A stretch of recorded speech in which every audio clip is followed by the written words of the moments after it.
শিক্ষা সফর 2025 মফিজউদ্দিন পুনর্বাসন কেন্দ্র এতিমখানা থেকে শুরু হয় আমাদের। ধানাইদহ থেকে শুরু আমাদের উদ্দেশ্য রাজশাহী গোদাগাড়ি সাফিনা পার্ক। সেখানে সকল ছাত্রবৃন্দ রয়েছিল, কিছু গার্জিয়ান রয়েছে। অবশেষে আমরা সাফিনা পার্কে যখন পৌঁছাই, সেখানে শুরু হয় আমাদের বিভিন্ন প্রকারের রান্নাবান্না এবং সফর। আমাদের সাথে ছিলেন আমাদের মহতামিম সাহেব, মুফতি শেখ হাবিবুল্লাহ মাসুম সাহেব, সাথে ছিল আব্দুর রাজ্জাক সাহেব, সুজন ভাই।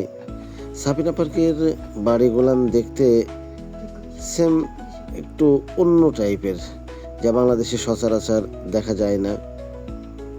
অন্য ধরনের একটা বাড়ি, কাঠের তৈরি দিয়ে বাড়ি।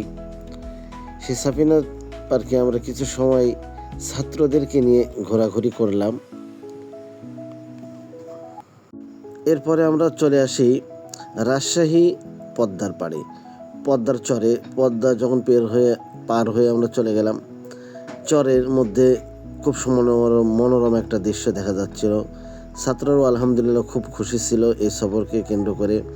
অবশেষে মাগরিবের নামাজ পড়ে আমরা বিদায় নিলাম।